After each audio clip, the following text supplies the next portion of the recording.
Hi అండి. నేనొచ్చేసా. Hi friends, welcome back to my channel Asha పల్లెటూరు పిల్ల వ్లాగ్స్. అందరూ ఎలా ఉన్నారండి? వీడియో చూసిన వాళ్ళు ప్లీజ్ లైక్ అయితే చేయండి, కామెంట్ కూడా చేయండి. మన ఛానల్ ఎవరైనా ఫస్ట్ టైం చూసినట్లయితే ప్లీజ్ సబ్స్క్రైబ్ చేసుకోండి ఫ్రెండ్స్. అనుకున్నవన్నీ అవుతే మన మనుషులం ఎందుకు అవుతాం, దేవుళ్ళే అవుతాం కదండి ఫ్రెండ్స్. అయితే నేనేమనుకున్నానంటే ఈ ఇయర్ చాలా ఆలోచనలు అయితే వచ్చాయి. ఎందుకో ఈ ఇయర్ లాస్ట్ ఎండింగ్లో అయితే ఇన్ని ఆలోచనలు వస్తాయని అనుకోలేదు. అన్ని ఆలోచనలకి ఏం చేయాలి ఏం చేయాలని అయితే బుర్ర అయితే పిచ్చిదాల్లా పీక్కున్నాను. కానీ లాస్ట్కి ఏం చేయలేక అయితే నోరు మూసుకొని ఉన్నాను అనమాట. ఎలా జరిగేది అలాగే జరుగుతుందని చెప్పేసి అయితే కాలానికే వదిలేసినాను.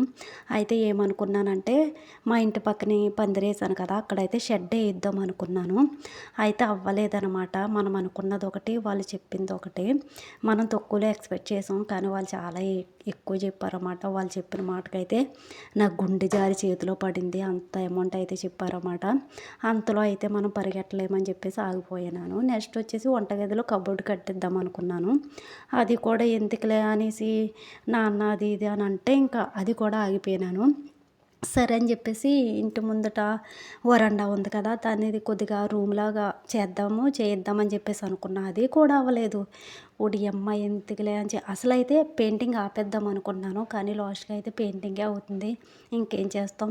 మనం చెయ్యలేనప్పుడు కాలానికే వదిలేయాలని చెప్పేసి అయితే కాలానికే వదిలేసిన. అయితే మార్నింగ్ అయితే లేసి అన్ని పనులు చేసుకొని ఈరోజు మాకు మైలు స్నానం అని చెప్పాను కదా మొన్నటి వీడియోలో. అయితే స్నానం అయితే చేసేసి సామాన్లన్నీ దించేస్తున్నాం అన్నమాట. ఎలాగో గుమ్మాలు కడగాలి కాబట్టి అరమరలో సామాన్లన్నీ దించేసి పొట్లయి తొలగట్టేసుకుందామని చెప్పేసి అయితే తీశాను. తర్వాత వచ్చేసి పెయింటింగ్ వేసి అతను వచ్చారన్నమాట. వస్తే అతనితో మాట్లాడాను. 4 ఇయర్స్ బ్యాక్ వేయించాం కదా, అప్పుడైతే వాళ్ళు 9,000 తీసుకున్నారు. ఇప్పుడైతే సేమ్ కలరు అందుట్లో ఒక్క కోటింగ్ ఏస్తారంట. అందుకని అయితే అమౌంట్ అయితే తగ్గించారన్నమాట. 8,000 అయితే ఇమ్మని చెప్పారు. నేనైతే 6,000కి అడిగాను. లేదమ్మా రేట్లు పెరిగాయి కదా అని చెప్పేసి అయితే చెప్పారన్నమాట. సర్లే నాకు బెటర్ అనిపించింది. యాక్చువల్గా అయితే నేను 10,000 11,000 అవుతుంది అనుకున్నా. పర్లేదు అనిపించింది అన్నమాట. ఓకే చెప్పేసా. నాన్న అయితే లేరు, కాలువ పనికి వెళ్ళిపోయారు.